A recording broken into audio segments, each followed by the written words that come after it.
Hello दोस्तों, नमस्कार। आपका स्वागत है आपके अपने प्यारे यूट्यूब चैनल अनुभव बायोमेट्रिक पॉइंट्स पर।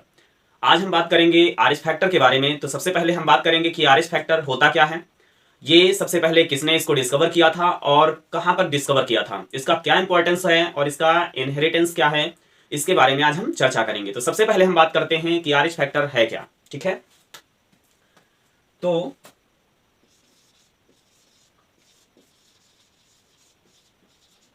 आरएच फैक्टर जो हमारा है ये विशिष्ट प्रकार का एक कह लीजिए कि प्रोटीन्स है। तो इसीलिए हम इसको ऑब्लिक में क्या लिख सकते हैं, प्रोटीन लिख सकते हैं। क्या लिख सकते हैं, प्रोटीन लिख सकते हैं। ठीक है, और इसे हम क्या कहते हैं, एक एंटीजन कहते हैं। क्या कहते हैं, एंटीजन कहते हैं।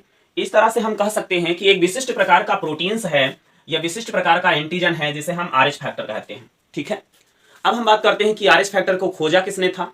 देखिए, इतनी बात हम समझ चुके हैं कि आरएच फैक्टर क्या है, एक विशिष्ट प्रकार की प्रोटीन्स है, उसे हम एंटीजन भी कहते हैं या आरएच फैक्टर भी कहते हैं। ठीक है, इसके बाद में हम बात करते हैं कि सबसे पहले इसको डिस्कवर किसने किया था।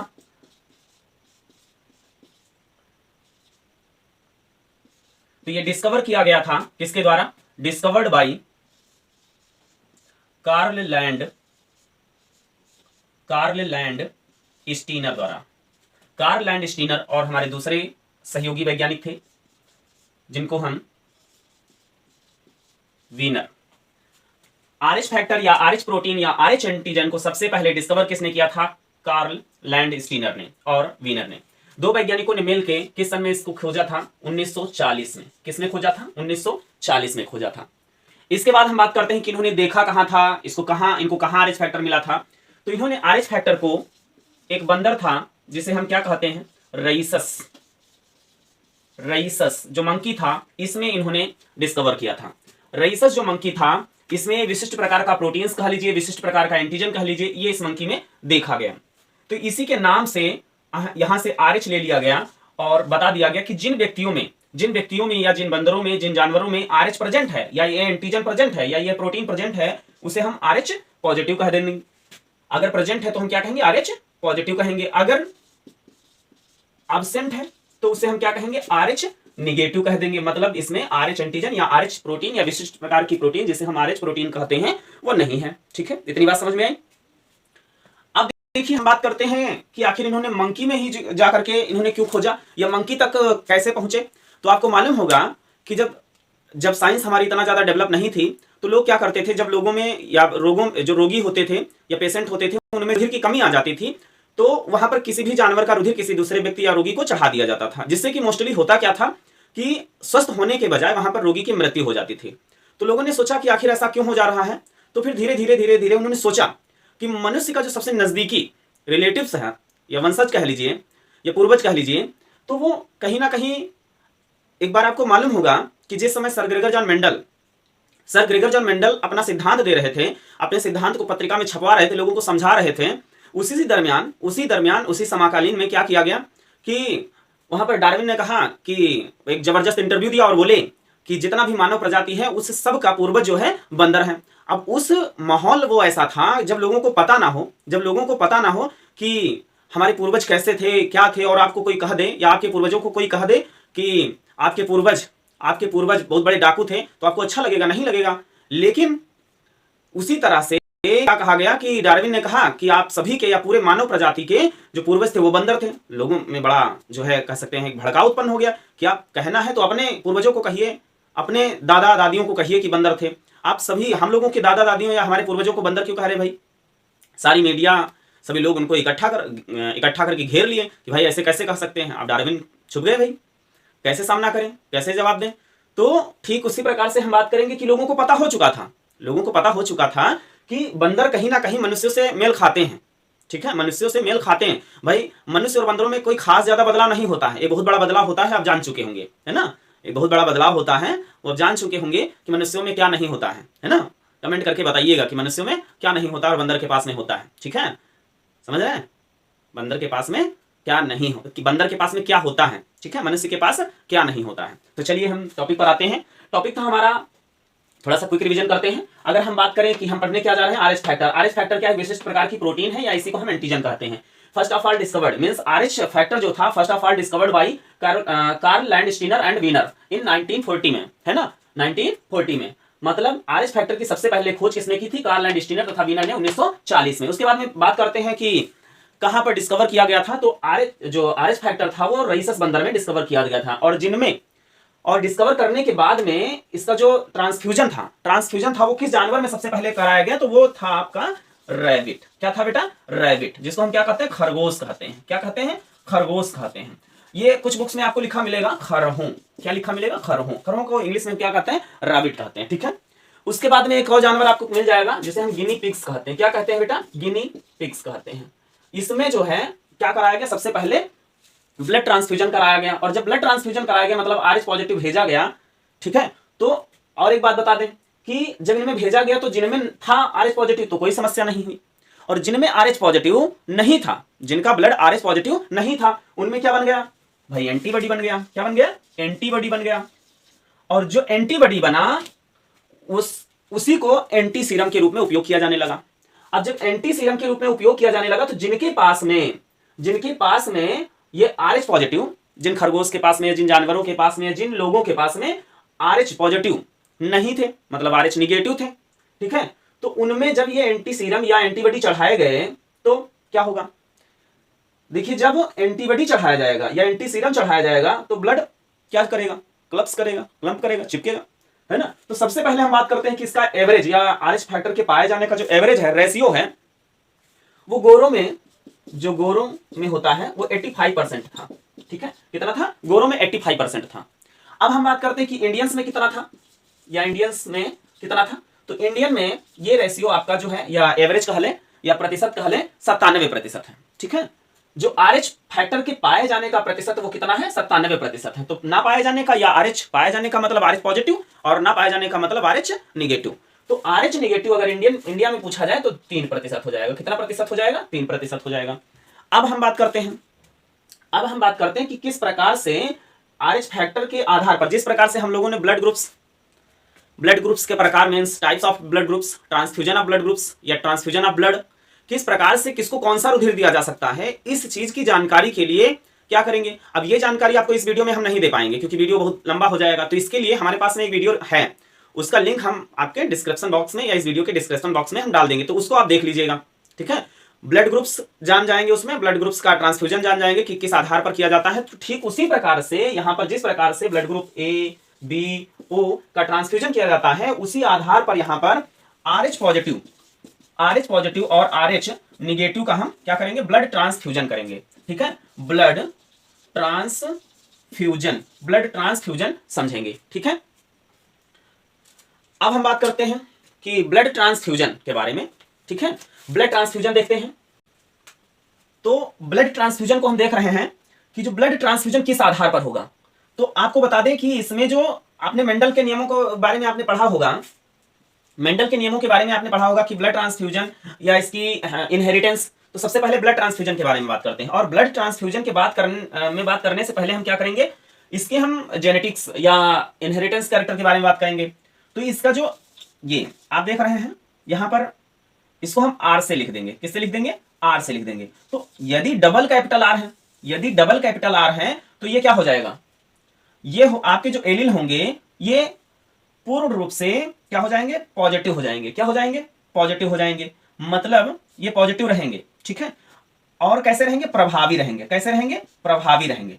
इसके बाद में अगर हम दूसरी तरफ बात करते हैं, यहां पर देखिए, ये भी क्या रहेगा? पॉजिटिव रहेगा ब्लड और प्रभावी रहेगा। क्या रहेगा? प्रभावी रहेगा। इसके बाद में हम बात करते हैं कि जो तीसरा हमारा है, ये हमारा अप्रभावी रहेगा। क्या रहेगा? अप्रभावी रहेगा, मतलब ये ब्लड हमारा जो होगा RH निगेटिव रहेगा। ठीक है, तो इसी प्रकार से हम बात करेंगे कि जैसे मान लीजिए कि ये पिता है, ये क्या है? पिता है, और ये माता है। अब जब हम इसका क्या कराते हैं? क्रॉस कराएंगे, ब्लड ट्रांसफ्यूजन कराना है ना। तो देखिए इसका जीन्स हम लोगों ने अलग कर लिया। ठीक है, जीन्स अलग करने के बाद में यहां पर अब देखिए, इसको अगर हम इससे मिलाएं, ठीक है, तो आप देख रहे हैं कि जो बनने वाली संतान है, इसका ब्लड ग्रुप कैसा होगा? RH पॉजिटिव होगा। कैसा होगा? RH पॉजिटिव होगा। अब देखेंगे यहां पर क्या हो जा रहा है, इसका ब्लड कैसा हो जाएगा? RH पॉजिटिव हो जाएगा। कैसा हो जाएगा? पॉजिटिव हो जाएगा। उसके बाद में यहां पर इसका ब्लड ग्रुप क्या हो जाएगा? RH पॉजिटिव हो जाएगा। उसके बाद में यहां पर RH क्या हो जाएगा, पॉजिटिव हो जाएगा, RH पॉजिटिव हो जाएगा। मतलब अगर पिता शुद्ध RH पॉजिटिव प्रभावी है और माता संकर प्रभावी है, तो होने वाली सभी संतानों का ब्लड ग्रुप क्या होगा, RH पॉजिटिव होगा। इसमें देखिए ना तो पिता को कोई समस्या और पिता को वैसे भी कोई समस्या नहीं है। समस्या या खतरा होने का प्रतिशत किसमें बढ़ जाता है, या तो खतरा मां में होगा या शिशुओं में होगा। तो इसमें किसी भी प्रकार का खतरा कहीं नहीं दिख रहा है, क्योंकि RH पॉजिटिव मां भी है, RH पॉजिटिव पिता भी है, RH पॉजिटिव बच्चे भी हैं, इसलिए किसी को किसी भी प्रकार का कोई नुकसान नहीं होने वाला है। उसके बाद में हम बाद में चर्चा करते हैं कि अगर यदि हम इसको मां मान लें, यदि इसको हम पिता क्या मान लें, पिता मान लें, ठीक है, या फिर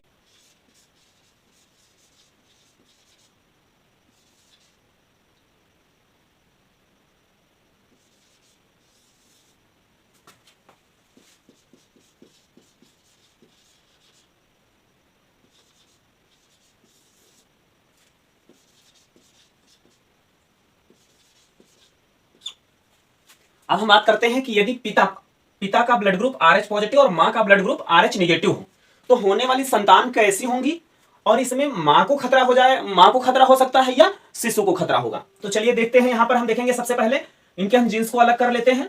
RH का यहां पर देख रहे हैं, ये मां के जो है जीन्स है। अब हम इन दोनों में क्रॉस कराते हैं और देखते हैं। हमने कहा था कि यहां पर जो जीन संरचना बन रही है कैपिटल आर और स्मॉल आर। अब देखिए कैपिटल आर और स्मॉल आर, हमने कहा था कि एक कैपिटल आर और एक स्मॉल आर हो, मतलब एक कैपिटल आर की मौजूदगी प्रभाविता के लक्षण को दिखा रही है। तो इसलिए जो भी संतान होगी इसका ब्लड ग्रुप क्या रहेगा, RH पॉजिटिव रहेगा। ठीक है, अब हम बात पहले कर लेते हैं कि कौन सी संतानों में कौन सा ब्लड ग्रुप होगा, उसके बाद में हम देखेंगे किसको नुकसान हो रहा है। इसमें भी ब्लड ग्रुप यही आ रहा है, और क्या होगा ब्लड ग्रुप, RH पॉजिटिव होगा। ये भी आपका देख रहे हैं। अभी आपको एक यहां पर भी क्या हुआ, RH पॉजिटिव हुआ। आपको इसके पहले हमने एक शर्त बताई, ये दूसरी शर्त थी। अभी हम तीसरी शर्त के बारे में भी देखेंगे।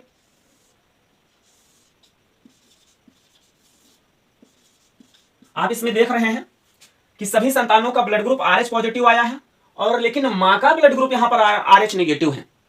ठीक है, तो इसमें पिता से जो, क्योंकि हमने यहां पर इसके पहले हमने बताया था, क्योंकि मां का ब्लड ग्रुप भी वहां पर क्या था, पॉजिटिव था, लेकिन यहां पर क्या आपको दिखने को आया है, यहां पर आपको यह देखने को मिला है कि मां का ब्लड ग्रुप RH नेगेटिव है। तो क्या मां को खतरा हो सकता है, या इसमें बच्चों को खतरा हो सकता है। देखिए, अब हम बात करते हैं कौन कौन सी कंडीशंस होने के बाद में संतानों को खतरा हो सकता है या बच्चों को खतरा हो सकता है, मतलब मां को खतरा हो सकता है या बच्चों को खतरा हो सकता है। तो देखिए, अगर हम बात करें इस पहली संतान, इसको हम मान लेते हैं कि पहली संतान है, और ये पिता का ब्लड ग्रुप RH पॉजिटिव है, तो हमेशा संतान का ब्लड ग्रुप पिता के, क्योंकि भाई यहां दोनों के कंपैरिजन में करो तो प्रभावी कौन, पिता प्रभावी। और प्रभाविता का मेंडल के पहले फर्स्ट लॉ में हमने पढ़ा है, फर्स्ट लॉ जो है लॉ ऑफ डोमिनेंस में हमने पढ़ा है कि कोई भी एक प्रभावी जींस है तो वहां पर प्रभाविता का लक्षण दिखेगा। ठीक है, तो यहां पर देखिए पिता प्रभावी है, और इसीलिए सारे संतानों में ब्लड ग्रुप क्या आया है, पिता वाला आ गया है, क्योंकि पिता का ब्लड ग्रुप है प्रभावी, मतलब सभी बच्चों का ब्लड ग्रुप क्या आएगा, RH पॉजिटिव आएगा। अब इसमें अब RH पॉजिटिव का मतलब है कि इसमें ये वाला एंटीजन मौजूद है।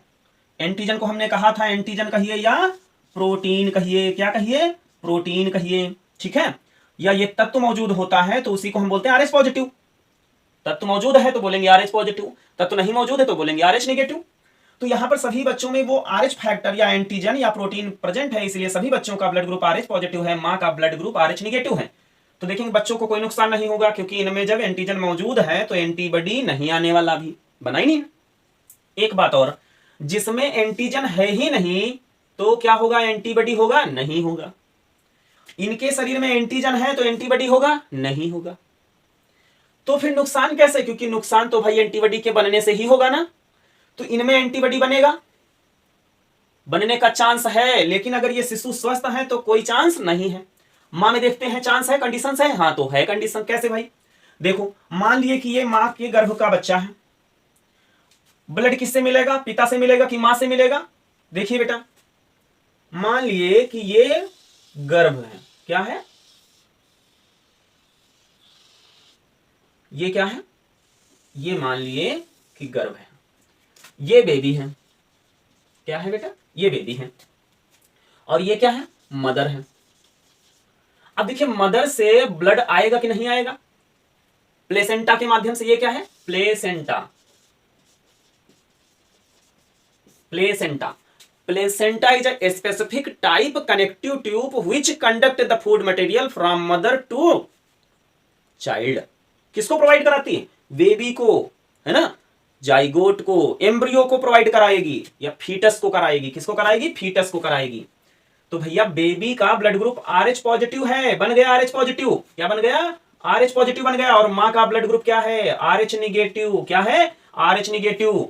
तो देखिए अगर ब्लड यहां पर आ रहा है तो बच्चा क्या करेगा? वो भोजन ऑक्सीजन लेने के बाद में फीटस से ब्लड वापिस होगा कि नहीं होगा? मां में होगा। भोजन दोबारा लाना ना, वो ऑक्सीजन दोबारा लाना है ना। अब भैया जब ये ब्लड वापस जाएगा तो बच्चे का ब्लड ग्रुप क्या है? RH positive. और इस कंडीशन में अगर एक भी RH पॉजिटिव या प्रोटीन्स मां में वापस चली आई तो मां का ब्लड क्या समझेगा? मां का ब्लड इस एंटीजन को फॉरेन पार्टिकल समझेगा। क्या समझेगा बेटा? फॉरेन पार्टिकल समझेगा। और मां का ब्लड क्या बनाएगा? एंटीबॉडी बना देगा। क्या बनाएगा? एंटीबॉडी बनाएगा। और एक बात यहां पर जरूरी नहीं है कि मां को ही खतरा हो जाए। जरूरी नहीं है कि मां को खतरा हो जाए। हो सकता है कि पहली बार में एंटीबॉडीज की संख्या के कम होने के कारण किसी भी प्रकार का नुकसान ना हो, या इस बच्चे को अच्छा आप सोच रहे होंगे बच्चे को कोई नुकसान नहीं हो सकता? हो सकता है बेटा, बच्चे को नुकसान हो सकता है। कैसे भाई? देखो ये ब्लड ग्रुप गया कहां था? मां में। मां में एंटीबॉडी बना कि नहीं बना? और अगर वो एंटीबॉडी पर्याप्त मात्रा में बेबी में आ गए, फीटस में आ गए, तो ब्लड क्लंप कर जाएगा, चिपक जाएगा। और चिपक गया तो बेबी अबॉर्ट हो जाएगा, फीटस अबॉर्ट हो जाएगा। मतलब ये कि पहली बार में या फर्स्ट प्रेगनेंसी में या एम्ब्रियोनिक डेवलपमेंट में चांस कम होता है एम्ब्रियो के अबॉर्ट होने का, लेकिन आप ये नहीं कह सकते कि 100% सेफ है। हम लोग पढ़ते हैं ना कि हम लोग अभी पढ़ेंगे जिसको हम बोलते हैं एरिथ्रोब्लास्टोसिस फिटेलिस। उसमें आपको बताया जाता है कि जब पिता RH पॉजिटिव हो और मां RH निगेटिव हो तो उसमें पहली संतान RH पॉजिटिव ही होती है और वो जन्म लेने के बाद में दूसरी संतानें जन्म नहीं ले पाती हैं। लेकिन ऐसा नहीं है, ये पहली संतान भी नष्ट हो सकती है ना। बताए ना कैसे कि इसका RH एंटीजन जाएगा मां के लिए, फॉरेन पार्टिकल्स काम करेगा और मां का क्या करेगा? डिफेंस सिस्टम एंटीबॉडी बनाएगा। और वो एंटीबॉडी क्या करेगा? भैया वापिस अगर बेबी में आ गया तो ब्लड क्लंप कर जाएगा। और अगर मां में भी रहा, उसकी संख्या पर्याप्त मात्रा में हो गई तो मां को भी समस्या हो सकती है, फीटस अबॉर्ट हो सकता है। ठीक है। तीसरी कंडीशन हम बात करते हैं, अगर यदि पिता का ब्लड ग्रुप जिसको हम RH पॉजिटिव और मां का ब्लड ग्रुप RH निगेटिव, इस कंडीशन में क्या होगा?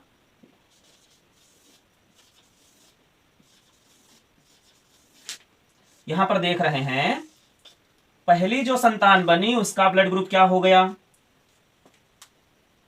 पहली जो संतान बनी उसका ब्लड ग्रुप क्या हो गया? RH पॉजिटिव हो गया। क्यों भैया? क्योंकि यहां पर देखिए एक कैपिटल R और एक स्मॉल r, जब एक कैपिटल R हो गया तो ये प्रभावी या अप्रभावी, मतलब RH पॉजिटिव हो गया। ये डायग्राम या ये किरण आरेख इस बात का भी खंडन करता है कि जिस किसी भी दंपति में यदि पिता RH पॉजिटिव है तो उसकी सभी संतानें RH पॉजिटिव होंगी। वो इस बात का बहुत ही स्ट्रांगली भी खंडन कर रहा है, क्योंकि अभी हम किरण आरेख में देखेंगे कि सभी संतानें RH पॉजिटिव नहीं होंगी तो नहीं होंगी। अगला देखते हैं, यहां पर देख रहे हैं इसका भी ब्लड ग्रुप क्या बना? RH positive. लेकिन अब देखिए हो गया खंडन इसका। इसको आप क्या कहेंगे? इसको देखिए RH निगेटिव दिखाया गया तो ये भी क्या हो जाएगा? RH निगेटिव हो गया ना। पिता तो भैया RH पॉजिटिव है लेकिन यहां पर संतान RH पॉजिटिव नहीं हुई। इस बात का खंडन हो गया कि पिता अगर RH पॉजिटिव है या RH फैक्टर जो पॉजिटिव है लेकिन सभी संतानें हो, ऐसा आवश्यक नहीं है। यहां पर भी देखिए संतानें कैसी हो गई, RH निगेटिव हो गई। अब देखिए इस कंडीशन में वही सेम सिचुएशन को हम लोग यहां पर देख चुके हैं, ठीक है। तो ये तो इसके साथ हो जाएगा। अब देखिए यहां पर मतलब और एक बात बता दें आपको, जब किसी दंपत्ति इस चीज को जानने के बाद या ये सारी बातें जानने के बाद में आपको ये बात समझ लेनी चाहिए कि किसी भी दंपत्ति में जो पहली संतान हो उसको अबॉर्ट नहीं कराना चाहिए। यदि प्रेगनेंसी पॉजिटिव हो गई तो उसे अबॉर्ट नहीं कराना चाहिए। ये जितनी हमारी टेक्नोलॉजीज हैं या कह लीजिए जो पिल्स आती हैं उनका उपयोग नहीं करना चाहिए, क्योंकि अगर प्रेगनेंसी पॉजिटिव हो गई और कहीं आपकी दंपत्ति में पिता जो है RH पॉजिटिव और मां RH निगेटिव हुई तो पहली ही दंपत्ति होगी वो पहली ही संतान उत्पन्न कर सकती है। अगर आपने उसको अबॉर्ट करा दिया जानबूझकर तो फिर ऐसा भी हो सकता है कि आप दोबारा कभी क्या कर सकते हैं, संतान सुख प्राप्त नहीं कर सकते। क्यों? क्योंकि जब भी प्रेगनेंसी आपको पॉजिटिव आएगी जन्म के बाद या जन्म से पहले आपका एरिथ्रोब्लास्टोसिस फेटाइलिस हो जाएगा। एरिथ्रोब्लास्टोसिस फेटाइलिस एक ऐसी बीमारी है या ऐसी घटना है जिसमें संतान अबॉर्ट हो जाती है, एम्ब्रियो अबॉर्ट हो जाता है, मतलब संतान सुख आप नहीं प्राप्त कर सकते हैं। तो इस बात को ध्यान रखेंगे, यदि आपका RH पॉजिटिव हो या RH निगेटिव हो, मतलब पहली संतान बहुत ही वैल्यूएबल हो, मतलब उसका बहुत आप ऐसा ना करें कि फर्स्ट प्रेगनेंसी को अवॉइड कराएं, ऐसा MTP करवाएं, ऐसा कुछ भी ना कराएं, ठीक है। तो चलिए देखते हैं। अब यहां पर हम लोग ने देखा कि ये सिचुएशन कैसी आई, इसमें भी वो समस्या आ सकती है क्योंकि संतान RH पॉजिटिव हुई। इसमें भी क्या हो सकता है, ये बच्चा अबॉर्ट हो सकता है, हो ये जरूरी नहीं, चांसेस घट जाते हैं, क्योंकि रिसीवर जो प्रापक होता है उसके पास ऐसा हो सकता है कि एंटीबॉडी कम बने हों, और अगर कम बने या ऐसा भी हो सकता है कि शिशु से निकल के वापस एंटीबॉडी ना जाए, ठीक है, तो नष्ट होने का खतरा कम हो जाता है। दूसरा यहां पर हमें यह लाभ मिल रहा है, अगर ये दो संतानें पहली ना हो और पहली संतान अगर कहीं ये हुई तो ना तो मां को खतरा और ना ही शिशु को खतरा, दूसरी संतान भी हम आराम से क्या कर सकते हैं, उत्पन्न कर सकते हैं। ये हमारा प्रॉफिट हुआ। तो इस प्रकार से 3 किरण आरेख के द्वारा हम ये पूरी तरह से समझ पाए हैं कि किस प्रकार से शिशु को नुकसान हो सकता है और किस प्रकार से मां को नुकसान हो सकता है, क्या कारण हो सकता है, वो सारी चीजें हम यहां पर समझ चुके हैं। अब देखिए यहां पर हम लोगों ने क्या क्या पढ़ा, क्विक रिवीजन करते हैं थोड़ा सा। हम लोगों ने पढ़ा कि RH फैक्टर की खोज सबसे पहले किसने करा, कार्ल एंड स्टीनर तथा वीनर नामक वैज्ञानिकों ने सन 1940 में। इसको सबसे पहले कहां पर देखा गया, किसमें देखा गया, रईसस बंदर में देखा गया, और उसी के नाम से रईसस से RH ले करके कि जिस उस फैक्टर या प्रोटीन कह लीजिए, वो तत्व कह लीजिए जिसमें मौजूद है उसे RH पॉजिटिव कहा गया और जिसमें नहीं है RH निगेटिव कहा गया, ठीक है। जिस किसी भी व्यक्ति में, भारतीयों में RH मोस्टली ज्यादातर लोगों में इसका ब्लड RH पॉजिटिव ही होता है। जैसे गोरों में 85% व्यक्ति जो होंगे वो RH पॉजिटिव होते हैं, भारतीय जो होते हैं वो 97% जो होते हैं RH पॉजिटिव वाले ब्लड ग्रुप्स होते हैं, ठीक है। तो इन सारी चीजों के बारे में हम लोगों ने पढ़ा, इनहेरिटेंस के बारे में पढ़ा। इसके बाद में हम बात करते हैं कि इससे कौन कौन सी व्याधियां होती हैं। तो अब हम बात करेंगे एरिथ्रोब्लास्टोसिस फेटालिस के बारे में। एरिथ्रोब्लास्टोसिस फेटालिस क्या है? एरिथ्रो का मतलब यहां पर आप देखिए, हम सबसे पहले बात करते हैं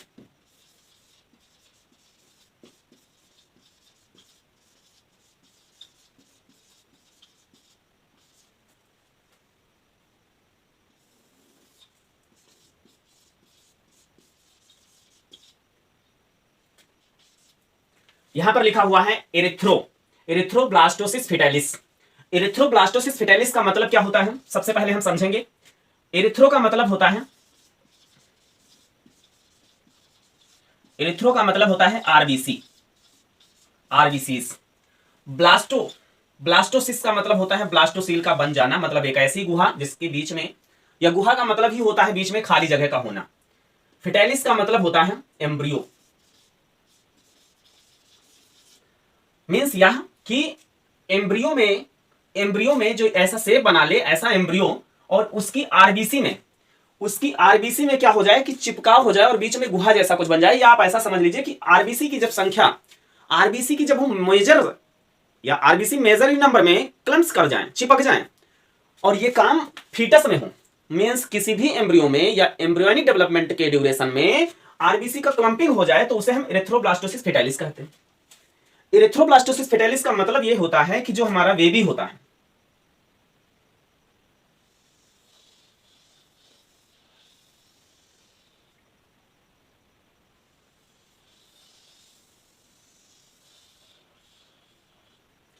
ये जो बेबी होता है, इस बेबी में जो हमारा ये यहां पर आप यूटेरस देख रहे हैं, गर्भाशय देख रहे हैं, और इसके आरबीसी में, इस बेबी के आरबीसी में क्या हो जाए, ब्लड चिपकने लग जाए, और ब्लड के चिपकने से क्या हो जाए, ये शिशु की मृत्यु हो जाए या शिशु अबॉर्ट हो जाए, उसी को हम क्या बोलते हैं, एरिथ्रोब्लास्टोसिस फिटालिस बोलते हैं। अभी हम लोगों ने पढ़ा था कि जब किसी पिता का ब्लड ग्रुप RH पॉजिटिव होता है और मां का ब्लड ग्रुप RH नेगेटिव होता है, ये हम यहां पर आप देख रहे हैं, ये हो जाता है पिता और ये हो जाती है माता। और पिता का ब्लड ग्रुप अगर RH पॉजिटिव है और मां का ब्लड ग्रुप RH नेगेटिव है, तो इस कंडीशन में जो शिशु बनेगा वो RH पॉजिटिव का होगा। और जब RH पॉजिटिव का होगा तो आप समझ रहे होंगे कि मां से जब ब्लड ग्रुप RH नेगेटिव आएगा और जब ये चक्कर लगाएगा तो इस बच्चे को कोई खास नुकसान नहीं है, इस बच्चे को कोई खास नुकसान नहीं है। मां को नुकसान होने का कुछ प्रतिशत चांस है, लेकिन ऐसा भी हो सकता है कि वो प्रभावी ना हो, वो असरदार ना हो। संख्या के कम होने के कारण ना तो मां को और ना तो शिशु को नुकसान होता है। लेकिन हम बात करते हैं कि नुकसान अगर होगा तो किस प्रकार से हो सकता है, देखते हैं। RH नेगेटिव ब्लड मां में आ रहा है, बच्चे का ब्लड ग्रुप RH पॉजिटिव है। अब देखिए, जब ये पूरा का पूरा ब्लड मां से बच्चे में आएगा और फिर बच्चे से वापस होके ब्लड जाएगा, तो मां का ब्लड ग्रुप कैसा था, RH पॉजिटिव, बेटे का ब्लड ग्रुप कैसा था या शिशु का ब्लड ग्रुप RH पॉजिटिव। तो यदि कोई भी यहां पर से एंटीजन या जो फैक्टर था वो कहीं मां के पास में आ गया, अब जब मां के पास में आएगा तो ये वाला जो पार्टिकल्स होगा, प्रोटीन पार्टिकल्स होगा या एंटीजन होगा, ये मां के ब्लड जो डिफेंस सिस्टम होगा मां का, वो इसको फॉरेन पार्टिकल समझेगा, मतलब शत्रु समझेगा, और डिफेंस के लिए इसके लिए क्या कराएगा, ये एंटीबॉडी का निर्माण कर देगा। क्या निर्माण करेगा, एंटीबॉडी का निर्माण कर देगा। अब ये जब एंटीबॉडी का इसने निर्माण किया तो हम लोग देखते हैं कि पहली बार में कोई खास नुकसान नहीं होता। उसका रीजन क्या होता है कि हो सकता है जो ब्लड आया है वो लेस ही नंबर में हो, मतलब बहुत कम संख्या में, या फिर जो रिसीवर था उसके पास में एंटीबॉडी बहुत कम बने। इन कारणों से मां को पहली बार में कोई नुकसान नहीं। शिशु को नुकसान किस प्रकार से हो सकता है, अगर ये बना हुआ जो एंटीजन आया और इसके शरीर में जो एंटीबॉडी बना, अगर ये एंटीबॉडी फिर मां के ब्लड के साथ में शिशु में चला जाएगा तो शिशु में कुछ, वैसे होता बहुत कम है। बहुत कम क्यों होता है, क्योंकि हमने कहा कि 97% तो ब्लड ग्रुप हमारा कितना होता है, RH पॉजिटिव होता है। तो भैया 3% तो बचा, उन 3% में जरूरी नहीं है कि वो महिलाओं में ही हो। मान लेते हैं महिलाएं 1.5% महिलाओं में है, 1.5% पुरुषों में है, तो बहुत कम परसेंट हुआ ना इतना, तो इसलिए बहुत कम चांस रहता है। लेकिन जिसमें भी होता है वो बहुत घातक होता है, ठीक है। तो देखिए, शिशु में ये लंबी प्रोसेस हो जाती है कि यदि माता में बना तो वही एंटीबॉडी फिर से अगर शिशु में आ गया तो ब्लड के क्लम्पिंग होने का चांस होता है, लेकिन ये संख्या बहुत कम होती तो शिशु को कोई खास नुकसान नहीं होता है और ये क्या जन्म ले लेता है, मीन्स आफ्टर बर्थिंग, ठीक है। जन्म लेने के बाद में क्या होता है, अगर आप देखो भैया यहां पर इसका ब्लड ग्रुप कैसा था, RH पॉजिटिव, RH नेगेटिव था, लेकिन जब शिशु से RH पॉजिटिव गया तो इसका ब्लड ग्रुप क्या हो गया भैया, RH है तो निगेटिव, लेकिन ये पूरी तरह से बना लिया इसने एंटीबॉडी। और जब भैया एंटीबॉडी बना लिए तो आपको मालूम होगा, हमने एक लाइन याद कराई है आप लोगों को कि हमेशा याद रखिएगा, नहीं तो आप कंफ्यूजन में रहेंगे, कि देने वाले का हमेशा एंटीजन याद रखो, जो ब्लड डोनेट कर रहा हो, जो डोनेटर हो उसका क्या याद रखो, एंटीजन, जो रिसीवर हो उसका क्या याद रखो, एंटीबॉडी। ये दोनों सेम ना हो तो कोई समस्या नहीं। भैया देखो यहां एंटीबॉडी क्या बना, प्लस बना, पॉजिटिव बना। यहां पर जो RH आया, ये शिशु का ब्लड ग्रुप जो दूसरा शिशु बनेगा, और इसका एंटीजन क्या हो गया, RH पॉजिटिव।